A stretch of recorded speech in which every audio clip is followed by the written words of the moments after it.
Olá, meu nome é Sandro e nesse momento estou aqui nas minhas mãos com o livro de oração comum. É um livro da Igreja Episcopal Anglicana do Brasil. É um livro de orações, é um livro litúrgico. Eu gostaria de ler aqui com vocês o Salmo 19, que é aqui no latim. O título dele é Coeli e Narrante, ou Celi e Narrante, que significa os céus proclamam. E o salmo começa assim, o Salmo 19. Os céus proclamam a glória de Deus, e o firmamento manifesta as obras de suas mãos. Um dia a outro dia canta uma canção, e uma noite aviva conhecimento a outra noite. Sem fala e sem palavras, sem se lhes ouvir a voz. Contudo, suas palavras vão até as extremidades do mundo. Aí pôs uma tenda para o sol. É ele qual noivo que sai de seus aposentos e se alegra como herói a percorrer o seu caminho. Parte de um extremo dos céus e faz seu curso até o outro extremo, e nada há que se furte a seu calor. A lei do Senhor é perfeita e refrigera a alma. O testemunho do Senhor é verdadeiro e dá sabedoria aos simples. Os preceitos do Senhor são retos e alegram o coração. O mandamento do Senhor é puro e esclarece os olhos. O temor do Senhor é sem mácula e permanece eternamente. Justos e verdadeiros são os seus preceitos. São mais apreciáveis do que o ouro, sim, do que muito ouro apurado, e mais doces do que o mel e o que os favos destilam. Por eles é teu povo advertido, e em os guardar a grande recompensa. Quem pode discernir seus próprios erros? Purifica-me dos que me são ocultos. Guarda também da arrogância o teu servo, então ficarei isento de grande pecado. Sejam bem aceitas as palavras da minha boca e o meditar de meu coração perante a tua face, ó Senhor, rocha minha e redentor meu. Na primeira parte desse salmo nós temos a revelação geral de Deus, que é a revelação que é feita através da natureza. Deus se revela aos homens através da natureza, e dessa maneira os homens ficam indesculpáveis. Pois aquilo que se pode conhecer de Deus e os seus atributos claramente lhes é manifestado pelas coisas que são criadas, de modo que eles são inexcusáveis, disse o apóstolo Paulo em Romanos capítulo 1, no versículo 18 até o 31, o que diz assim, que do céu se manifesta a ira de Deus contra toda impiedade e iniquidade dos homens, que convertem a glória de Deus em mentira e amam mais a criatura do que o Criador, o qual é bendito eternamente. Amém.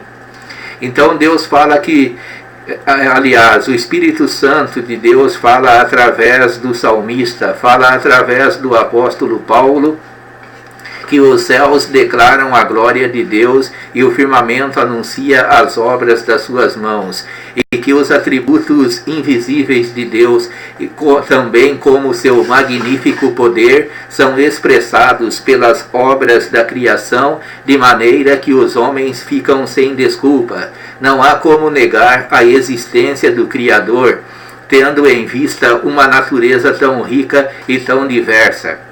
Uma natureza que mostra um design inteligente por detrás de seus movimentos. Os movimentos da natureza, a maneira como ela se compõe, a maneira como ela age, tudo mostra que a natureza não age por si só, mas ela teve um Criador, ela teve alguém que fez com que essa natureza projetasse a glória desse mesmo Criador. Então nós vemos a revelação geral de Deus no versículo 1. que é Celi e narrante, os céus proclamam a glória de Deus, e o firmamento manifesta as obras de suas mãos. Um dia a outro dia canta uma canção. É bem poético esse salmo. Um dia a outro dia canta uma canção. Tudo é desenvolvido de forma maravilhosa. Tudo é poético, tudo é belo. Deus também nos fez como poema de sua criação, como poema seu. Nós fomos feitos em Cristo Jesus. Nós somos criaturas de Deus e filhos adotivos de Deus por Jesus Cristo, nosso Senhor. Então aqui nós vemos a revelação de Deus. A palavra grega para revelação é apocalipsis, que significa desvendamento. O homem só pode conhecer Deus porque Deus se dá a conhecer ao homem. E esse processo de Deus se dar a conhecer ao homem chama-se revelação. Sem uma revelação de Deus, o homem por si só não poderia ter um conhecimento de Deus, ou um breve conhecimento de Deus, ou que seja só um lampejo de sua existência. Mas Deus toma a iniciativa. A iniciativa parte do Criador para a criatura através das coisas criadas. E Deus se revela também através da própria consciência do homem. A nossa consciência é como a voz de Deus em nossa alma, que fala quando nos aprovando quando fazemos o bem e nos reprovando quando fazemos o mal. Então nós vemos a maneira singular de Deus se revelar através da natureza. E essa revelação geral de Deus, ou teologia natural, não salva o homem, mas prepara o homem para aquilo que chamamos de revelação especial, que é dada através de Jesus Cristo e da Bíblia Sagrada. E o salmista diz aqui: a lei do Senhor é perfeita e refrigera a alma. O testemunho do Senhor é verdadeiro e dá sabedoria aos simples. A Torá do Senhor, a palavra lei no hebraico é Torá, que vem do verbo iará, que significa instruir. Torá é instrução, Torá é direção divina. Não tem tanto um sentido legal como lei em nossos dias, mas tem um sentido de instrução, de direção, de apontar o alvo. A lei de Deus aponta para nós o alvo e nos mostra o caminho a seguir. A lei por si só não pode salvar, mas ela como um aio nos prepara para receber a Jesus Cristo. A lei é como um espelho que mostra o nosso defeito, mas esse mesmo espelho não tem poder de transformar as nossas deformidades, de reparar o nosso defeito. Então necessitamos não somente de algo que nos aponte o alvo, mas precisamos também atingir o alvo. E isso nós conseguimos pela graça de Deus quando amamos a sua lei. Não vivemos debaixo da lei, mas vivemos debaixo da graça. Contudo, não somos pessoas antinominianos, ou seja, aqueles que por não viverem debaixo da lei de Moisés, acham que podem transgredi-la totalmente. Existem bases morais da lei que não deixaram de existir. Existem bases morais da lei que aparecem no Novo Testamento também e que fazem parte da lei de Cristo. Estamos sujeitos à lei de Cristo e não somos antinominianos. O temor do Senhor é sem mácula e permanece eternamente. Justos e verdadeiros são os seus preceitos. São mais apreciáveis do que o ouro, sim, do que muito ouro apurado, e mais doces do que o mel e o que os favos destilam. Existe um sabor especial na palavra de Deus. A palavra de Deus é qual mel que nos adoça a alma, mas também no nosso ventre pode se tornar amarga como o fel, quando percebemos a nossa incapacidade de cumpri-la perfeitamente. Por isso que Jesus Cristo veio para cumprir a lei de Deus. Foi o que ele disse: eis aí estou, no rolo do livro está escrito a meu respeito. Jesus deleitava em fazer a vontade de Deus. O prazer de sua alma era fazer a vontade de Deus, e isso ele a fez completamente, não deixando nada por fazer. Jesus tomou aquela nossa dívida e pregou-a na cruz. Aquele testamento, aquele documento que nos condenava, Jesus escreveu embaixo daquele documento antes de expirar totalmente e entregar sua alma ao Pai. Tetelestai, que no grego significa está pago, está consumado. Jesus consumou a obra, Jesus amava perfeitamente a lei de Deus, e graças a Jesus Cristo, nós não somos salvos pela lei, mas pela graça de Jesus Cristo, que nos transmite uma nova Torá, um novo Moisés e um novo Monte Sinai, para que nós possamos seguir as suas diretrizes. E assim fazendo, nossa vida se torna uma vida com sentido. Uma vida sem Deus é uma vida sem sentido. Para que nossa vida venha a ter plenamente um sentido, precisamos da revelação especial de Deus que está em Gênesis a Apocalipse. Nós temos o Pentateuco, Gênesis, Êxodo, Levítico, Números e Deuteronômio. Nós temos os livros históricos, Josué, Juízes, Ruth, 1 Samuel, 2 Samuel, 1 Reis, 2 Reis, 1 das Crônicas, 2 das Crônicas.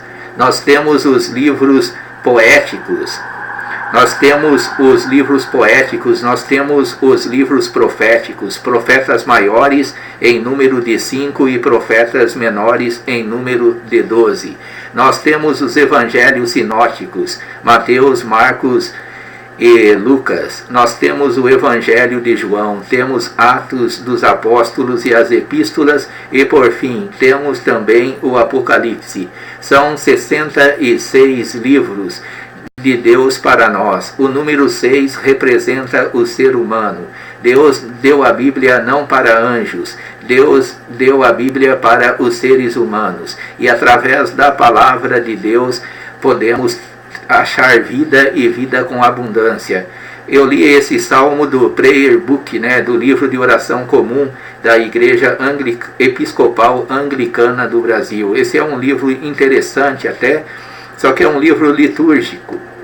Então nem tudo nele dá para se ler por causa da semelhança com o catolicismo romano, pois a reforma na Igreja Episcopal Anglicana não foi uma reforma completa, não foi uma reforma radical, ficou muitos resquícios ainda do catolicismo romano.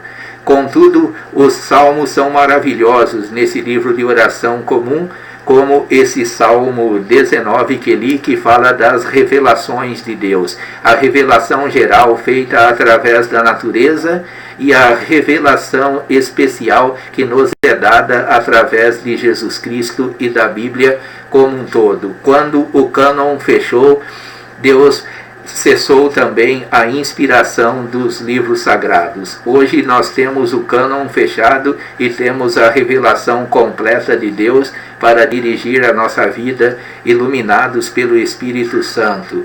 Assim podemos compreender sua palavra e viver tendo ela como um guia para a nossa vida, uma bússola para nós qual nautas neste imenso mar da vida. Então é essa a palavra que eu tenho a te dizer. Medite nos salmos. Salmo no hebraico, salmos é Terrilim, que significa louvores. Os antigos israelitas cantavam os salmos. A palavra salmo veio do grego psalmos, ou psalmoi, salmos. Mas o nome do livro de salmos no hebraico é Sefer Terrilim, que significa livro dos louvores. E esses 150 salmos são maravilhosos para nós, são orações, são cânticos, são lamentos, são pedido até mesmo de justiça de Deus, pedido até mesmo muitas vezes imprecatórios. mas os salmos são os hinos que Israel cantavam a Deus. E esses hinos hoje alguns até fazem hinos com eles, louvores, mas nós, na maior parte, lemos os salmos e somos abençoados através da leitura dos mesmos. Deus abençoe sua vida, em nome de Jesus.